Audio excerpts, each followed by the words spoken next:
नमस्कार दोस्तों, स्वागत है आपका हमारे चैनल धूप धुनुषी आरती में।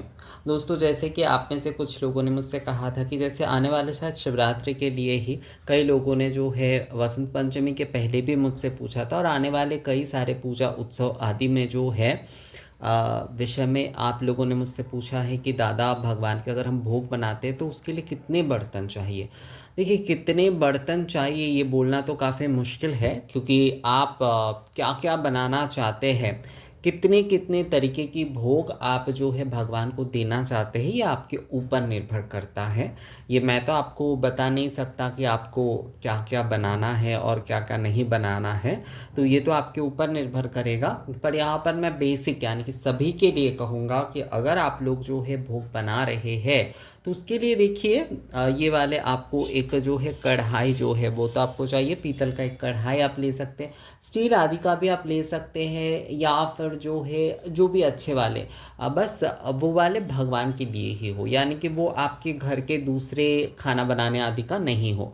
बहुत सारे लोग कहते हैं कि दादा, एक कई कई बर्तन हमारे यहाँ पर होते हैं जिसमें हम प्याज लहसुन भी नहीं बनाते हैं, तो क्या उसमें ही भगवान का भोजन बना सकते? कि आपके पास अगर ऑप्शन नहीं है तो आप बना ही सकते हैं, कोई समस्या नहीं है। पर अगर आपके पास ऑप्शन है कि कम से कम एक कढ़ाई, या फिर जो है चाहे वो आप पीतल का खरीदे चाहे स्टील का खरीदे, कुछ भी आप खरीदे, तो उसमें आप जो है मतलब आपके घर के खाना उसमें ना बनाकर केवल मात्र भगवान के लिए उसे रखिए।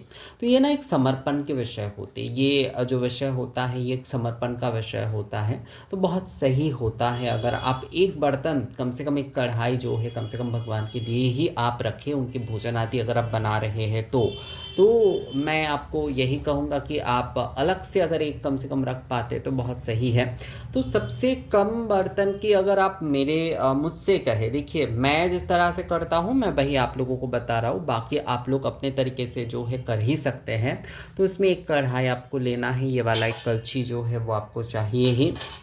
हमारे यहाँ पर इसे जो है ना, एक जन मुझे बोल रहे कि दादा आपके यहाँ पर इसे क्या कहते हैं, इसे खुंती कहा जाता है एक्चुअली हमारे यहाँ पर। हाँ, तो यही जो है बहुत सारे लोग समझ नहीं पाते हैं। तो हाँ, इसे जो है ना हमारे यहाँ पर खुंती कहा जाता है, इसे जो है खुंती कहते हैं हमारे यहाँ पर। और इससे ही खाना वगैरह सब कुछ जो बनाया जाता है ना वो इससे ही बनाया जाता है।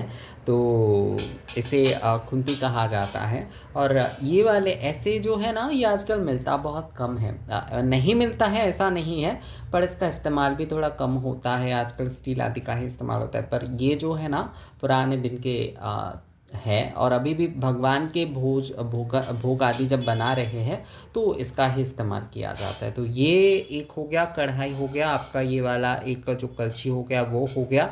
पलटा भी बोलते हैं ना कई कई लोग इसे, ये दिल्ली में मैं जब रहता था तो बहुत सारे लोग इसे पलटा बोलते थे, पलटा ही बोलते थे ये शायद। और एक यहाँ पर मैंने ये धुनुची यहाँ पर क्यों रखा है, आप लोग शायद बोल सकते हैं कि दादा आप हर चीज़ में धुनुची रखते हैं।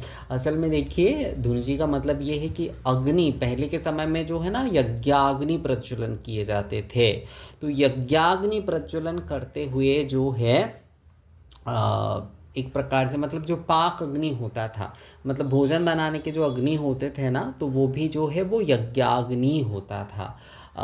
तो उस प्रकार से ही जो है अग्नि प्रज्वलन करके उसमें ही भोग आदि बनाया जाता था, एक प्रकार से कि वो जो है यज्ञ में जैसे आहुति दिए जा रहे हैं ना, बिल्कुल उसी तरीके से ही जो है बिल्कुल जो भोग आदि जो है वो बनाया जाता था कि भगवान के लिए बना रहे, तो वो आहुति का एक भावना उसमें होता था।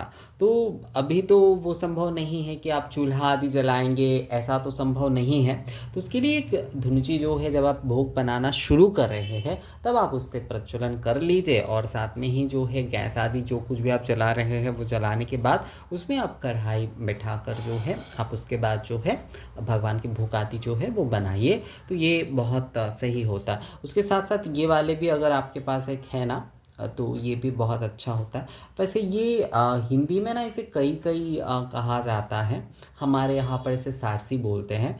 तो ये आपका एक होना चाहिए, क्योंकि गर्म जब हो जाएगा तो इसे पकड़ने के लिए भी तो कुछ चाहिए। कपड़ों से बहुत सारे लोग कहते हैं कि कपड़ों से नहीं, कपड़ों से ना कई समय मुश्किल हो जाता है, कपड़ों से कई समय मुश्किल हो जाता है। यही वाला जो है वो सबसे ज़्यादा सही होता है। तो इतना ही जो है बर्तन आप ले सकते हैं। और हाँ, पानी वानी के लिए आप एक ग्लास ले सकते हैं, या फिर एक छोटा सा कटोरी, एक बड़ा वाला कटोरी भी आप ले सकते हैं। तो इतना ही बर्तन अगर आप कम मात्रा में बना रहे हैं, जैसे मैं यहाँ पर तो बहुत कुछ भोग आदि बनाता नहीं हूँ, तो नाड़ू आदि बनाने के लिए या फिर इस प्रकार का भोग आदि बनाने के लिए जो है बस आपने हलवा बनाए, या फिर जो है केवल मात्र अपने नाड़ू आदि बनाए, मिठाई आदि बनाए अपने एक दो के, तो उसके लिए जो है इतने बर्तन जो है वो काफ़ी। हाँ, इसके साथ कुछ थाली आदि जो चाहिए ही होंगे।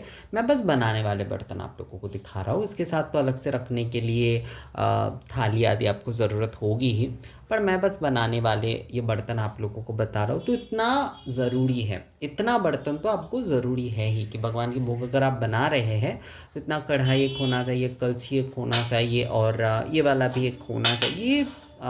इतना ही ज़रूरी है। और इसके साथ साथ दोनों चीज़, जैसे मैंने आपको कहा कि किस लिए ज़रूरी है वो मैंने आपको बता दिया, तो वो भी होना ज़रूरी है। तो इतना ही, और कुछ बहुत ज़्यादा है ऐसा नहीं है। बाकी आप अपनी इच्छा से कर सकते हैं, आप अपनी अपनी इच्छा से जो है सभी कुछ ले सकते हैं, जितना आप बनाना चाहते हैं, जितने मात्रा में आप बनाना चाहते हैं। बहुत सारे लोग जैसे खिचड़ी आदि बनाते हैं, बहुत सारे लोग दूसरे दूसरे कई प्रकार के विषय बनाते हैं। तो हर कोई जो है ना अपने अपने तरीके से जो है वो ले सकते हैं। तो इतना ही जो है भोग आदि बनाने के लिए। तो कैसा लगा ये वीडियो आप लोगों को, मुझे कमेंट्स करके ज़रूर बताइएगा। मिलेंगे आपसे अगले किसी वीडियो में, तब तक के लिए नमस्कार।